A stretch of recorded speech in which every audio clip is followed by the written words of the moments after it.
నమస్తే మిత్రులారా, నేను మీ శ్రీనివాస్ చౌహాన్ అడ్వకేట్.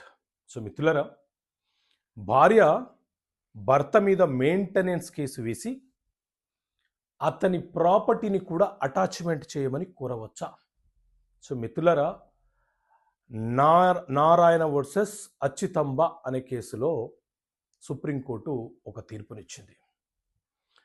సో భార్య భర్త తనకు మెయింటెనెన్స్ చెల్లించటం లేదని, తనకు భర్త నుంచి మెయింటెనెన్స్ కావాలని, తన పోషణకు తన పిల్లల పోషణకు కష్టతరంగా ఉన్నదని, తన పిల్లలను తాను చదివించుకోలేని పరిస్థితులలో ఉన్నానని భర్త మీద మెయింటెనెన్స్ కేసు వేసింది. సో న్యాయస్థానము, ఫ్యామిలీ కోర్టు, కింది కోర్టు విచారణ జరిపి భర్త మెయింటెనెన్స్ చెల్లించాలి అని చెప్పి తీర్పునివ్వడం జరిగింది. మెయింటెనెన్స్ కోసం కేసేసినటువంటి భార్య మెయింటెనెన్స్తో పాటు అతను మెయింటెనెన్స్ చెల్లించకపోతే అతని పేరు మీద ఉన్నటువంటి ఆస్తులు, పలానా ఆస్తులు ఉన్నాయి, ఆ ఆస్తులు ఏవైతే ఉన్నాయో వాటిని అటాచ్మెంట్ చేస్తూ కూడా తీర్పునివ్వండి అనే కోణంలో ఆమె వేసినటువంటి కేసులో రిలీఫ్ అడగడం జరిగింది.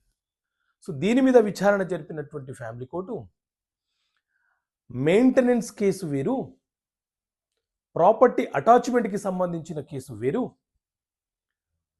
ఆ ప్రాపర్టీ అంశాన్ని ఫ్యామిలీ కోర్టుగా ఆ కేసుని, ఆ అంశాన్ని ప్రస్తావించడము, ఆ అంశం మీద తీర్పునివ్వడం కుదరదని చెప్పి ఫ్యామిలీ కోర్టు విచారణ జరిపి తీర్పునివ్వడం జరిగింది. సో దాంతో మళ్ళీ ఆవిడ ఏం చేసిందంటే పై కోర్టుకు అప్పీల్కి వెళ్ళింది. పై న్యాయస్థానము కూడా ఇదే రకమైనటువంటి తీర్పునిచ్చింది. భర్త యొక్క ఆదాయం మీద మీరు మీ పోషణ కోసం, పిల్లల పోషణ కోసం మెయింటెనెన్స్ అడగవచ్చు, కానీ అతని ప్రాపర్టీస్ని అటాచ్మెంట్ చేయమని అడగడానికి అవకాశం ఉండదు. అటాచ్మెంట్ చేసే హక్కు సివిల్ కోర్టుకు ఉంటుందే కానీ ఫ్యామిలీ కోర్టుకు ఉండదు అని చెప్పి న్యాయస్థానము, అప్పీలేట్ కోర్టు తీర్పునివ్వడం జరిగింది. సో మిత్రులారా, ఇలాంటి చట్టపరమైనటువంటి అంశాలు మీకు తెలియపరచాలన్న ఉద్దేశంతో చట్టపరమైనటువంటి సమస్యలకు పరిష్కారాలనే పుస్తకాన్ని మీ ముందుకు తీసుకురావడం జరిగింది. అలాగే ప్రతి నెల మీకు హైకోర్టు, సుప్రీంకోర్టు ఇచ్చే తీర్పులకు సంబంధించిన ఒక సంచికను కూడా మీ ముందుకు తీసుకొస్తున్నాము. సో మీకు కావాలనుకుంటే ఇక్కడ కనిపిస్తున్న నెంబర్ కాల్ చేసి ఈ పుస్తకాలను, అలాగే ఈ మ్యాగజైన్ని పొందే అవకాశం మీకు ఉంటుంది. ఓకే మిత్రులారా, థ్యాంక్ యూ. జై హింద్.